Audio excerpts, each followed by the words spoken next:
It's Saturday afternoon at a Costco supermarket somewhere outside of Winnipeg, Manitoba. Lydia is getting her weekly groceries, which includes one of her favorite snacks, smoked salmon chunks. This week, however, Lydia's shopping list has changed. Ever since the Orange Man tariffs were announced down south, Lydia's been paying close attention to where her food comes from. Only after she confirms her favorite salmon actually comes from an Indigenous-owned seafood company in British Columbia does she carefully toss it in her cart. But later, when tearing open a package for a snack, she notices something. This is Atlantic salmon, and a thought occurs to her.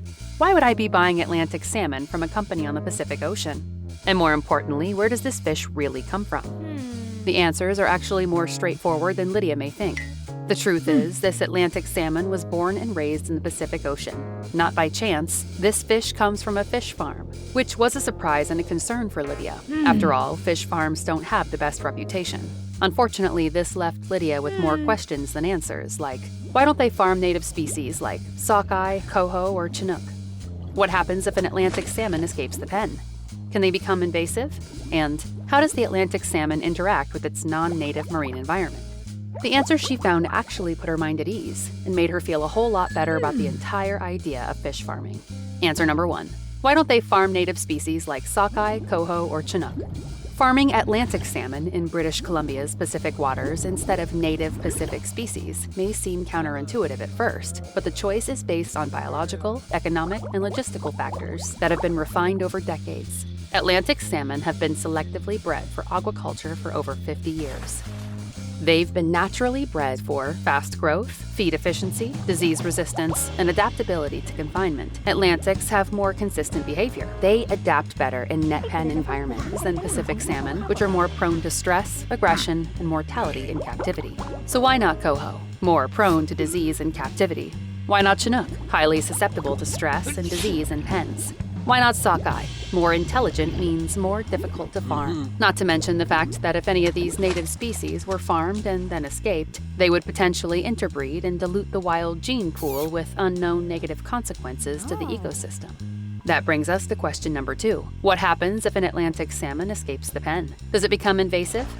If a domesticated Atlantic salmon escapes into Pacific coastal waters, it raises several ecological, biological, and regulatory concerns. Except these concerns have been completely nullified by 100 years of scientific observation in British Columbia. There have been many full-fledged attempts to establish local populations of Atlantic salmon in BC, on top of hundreds of thousands, if not millions, which have escaped from farms due to storm damage of pens, predator interactions like sea lions, human error, or equipment failure.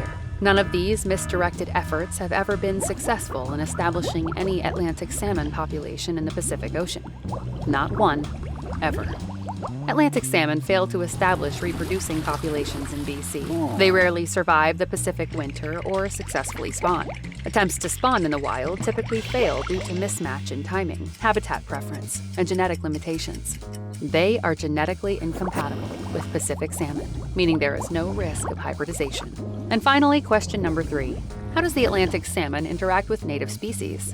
Well, since we know from question 2 that no self-sustaining Atlantic salmon populations have ever been established in BC, this greatly limits the effect escaped farm fish can have on the marine environment and other native species.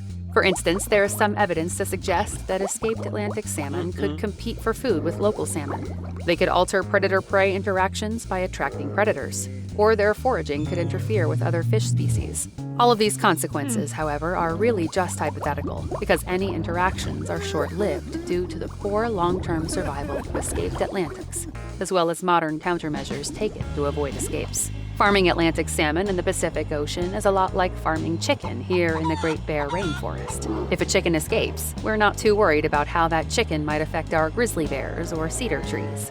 All of this was enough to put Lydia's mind at ease. Not only is Atlantic salmon safer to farm in the Pacific, but it's safer to farm anywhere, with zero risk of becoming invasive, and therefore of no consequence when a fish escapes into the Pacific marine environments.